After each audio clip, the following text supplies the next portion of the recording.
It's pretty cool how that comes down and then through the impeller there.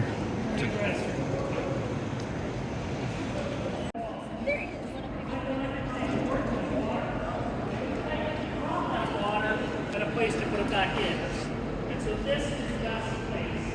All the area. Now as it would go forward, what they would learn is there are actually better places in Niagara. This is cool. This is a scale model of what it looks like. The science behind electricity, and before we get to the end,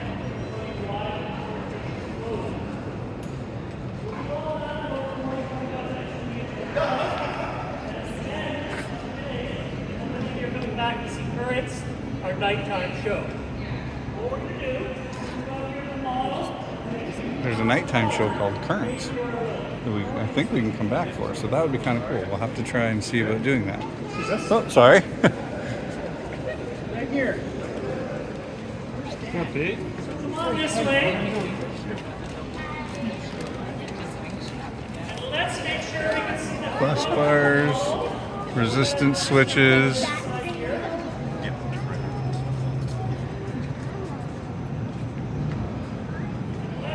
Bus bar number 2, resistance switch number 2. This is amazing. Now, I mentioned we wanted to do this side of Niagara Falls, and here we are, inside Niagara Falls. Once inside the airfield, we actually do the opposite here. We actually go the water out. We go to the falls, and the temporary wall, the water out. Doing that, we get in there and we dry. We go and heat dry. Once we get that area dry, you can begin to dig.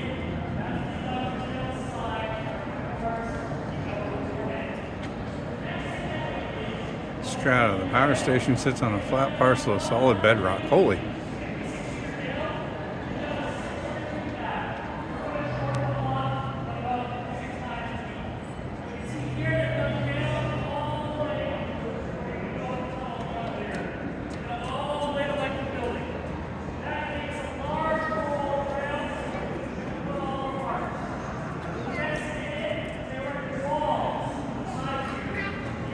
This is an amazing old building.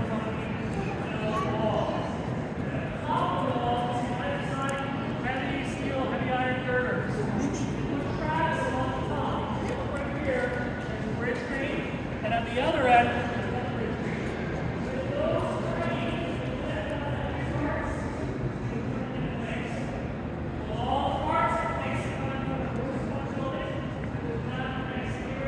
The windings in there. That is cool.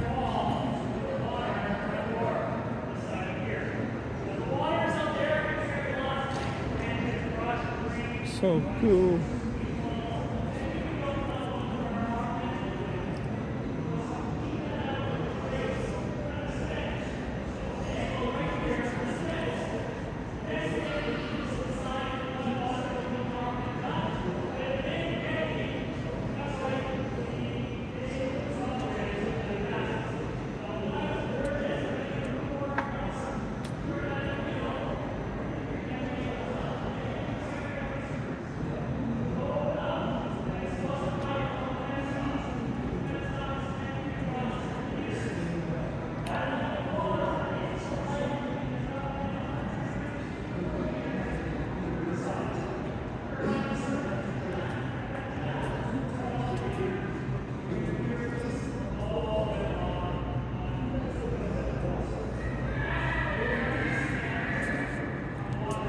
Some DC power. But we're not done yet. You can't just send the DC power directly from the exciter to the generator. You have to add it to the station's total DC power by switching it onto a common DC power line, which we call a bus. Moving electricity onto a bus is a dangerous business. You can think of it like merging a train onto a busy track. You have to get your train moving at the right speed, or you'll cause a giant crash. So, the next job is to adjust this switch here, called a rheostat, to fine-tune the DC power from the exciter unit. We want this gauge to read 120 volts. Think you can do it? Watch the gauge on the screen and turn the rheostat until it reads 120 volts. When you've got it right, flip the breaker switch to move your power onto the main bus. I'll give you 6 seconds to get it done. In your hand. And then go power on. Power on. Wait. Wait. Not bad at all. Like you're Now ready. we have enough DC power to I excite failed. a magnetic field in our generator. So now the station is generating more power. You did a great job, but I think you've had enough excitement for now. If you hang around, maybe I'll teach you something else. But for now, stay in control. Look at, oh my, giant friggin', Ready for your training? Yes or no? this is craziness. So much copper. Training active.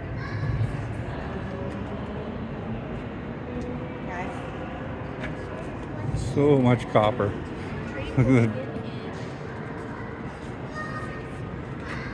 Just huge. Huge. Pure. Pure.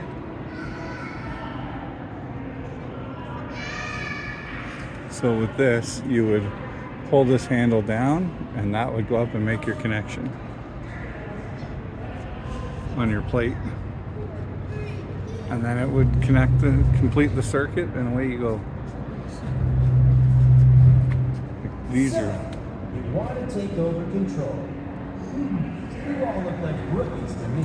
the light bulb, invented by a Canadian and sold to Edison. Contrary to what Americans think. Yes. The thing that causes panic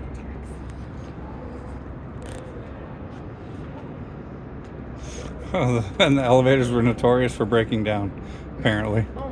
Maintenance workers would ride on top of the elevator Step cab. inside and snap a picture.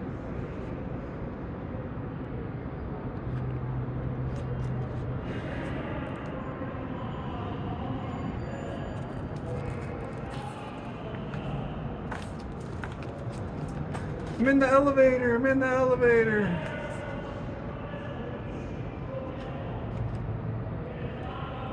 It's a very tiny elevator.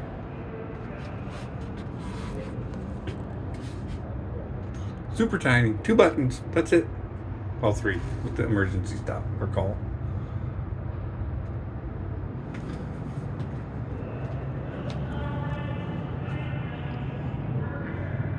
Some of the merch in the store. Of all things I like best, I like books best. 14.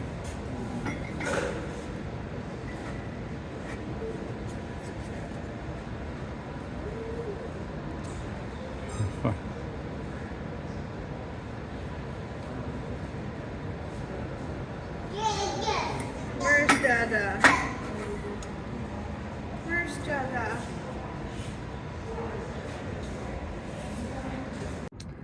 Now there's a phone booth.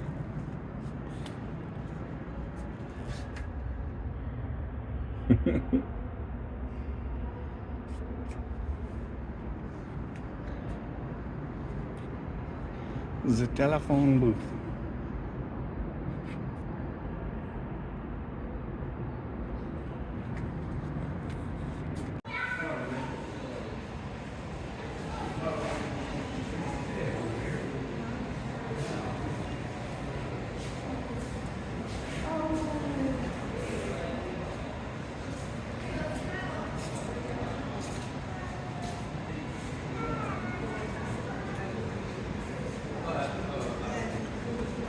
Ooh, this one looks like it got a little bit mangled.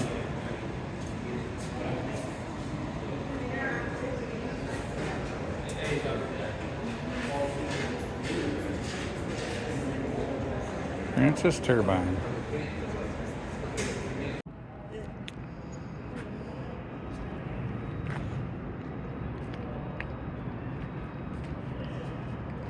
Ice problems.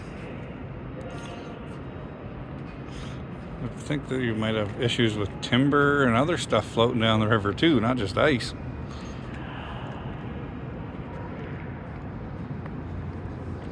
Electric arc welder.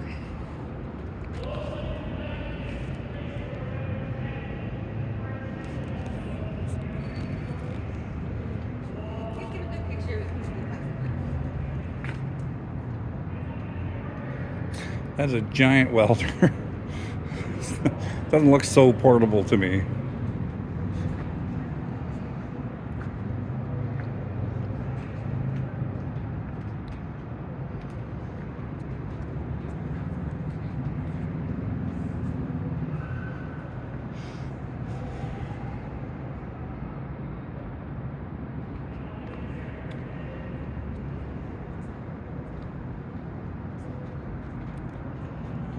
That shaft in the middle is 135 feet long. Whoa. It's the connecting link between the turbine down below and the alternator up above. It did rotate at 250 revolutions per minute. It's hard to see, but there's a penstock in behind. And that's a 10-foot diameter pipe that takes water down 136 feet to spin the turbine. The turbine is in this housing right here. Once the water had spun the turbine, the water came out of there and dropped down into the wheel pit. The wheel pit is a 600-foot trough. The length of the building, that's where all 11 turbines dropped their water, and then the water was directed to the tunnel to return to the river. 40 years ago, you get washed down the river in here. Wheel pit. I always thought it'd be kind of nice taking an inner tube down until you hit the river. We're now in the tunnel. 100 and, what did he say? 186 feet down? 180 feet down below surface. Oh, look at the water seeping. This is cool. And temperature cool as well. And there's the light at the end of the tunnel. It's amazing how the bricks have been broken away and there's still more layers behind it. The walls are seeping.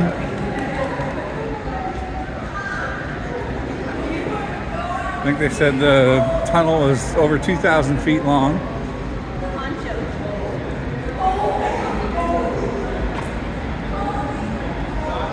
Brings you out right to the basin of the river. Oh, the ceiling is weeping.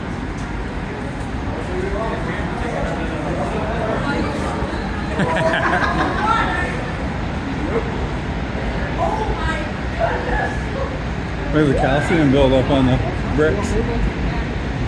Yeah, so we're now right down at the river. This is very cool. Yeah. So this electrical power generation tour was $28. Ended up costing for two of us $64. Well worth the price of admission though. You get to be down below the falls.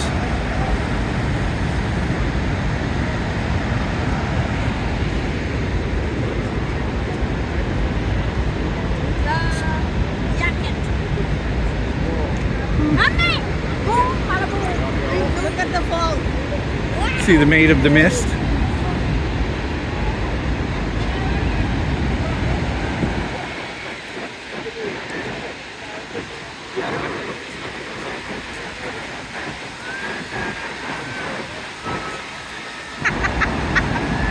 That's the American one too. So, is there a gray area of where are they kind of on our side? Yes.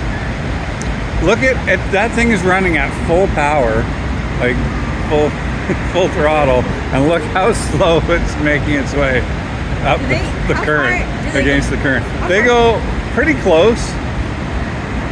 That's the Nikolai Tesla. So they'll go up probably another 40 meters, like 30 meters, 40 meters maybe. Stinks down here. the tunnel.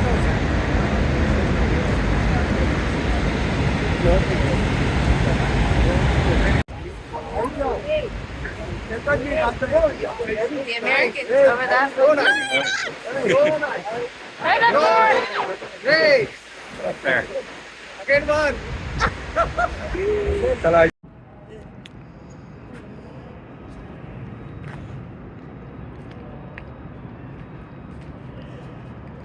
Ice problems. I think that you might have issues with timber and other stuff floating down the river too, not just ice.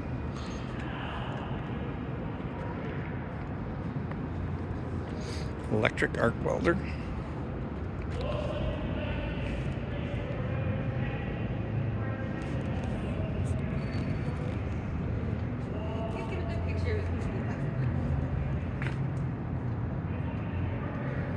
That's a giant welder. Doesn't look so portable to me.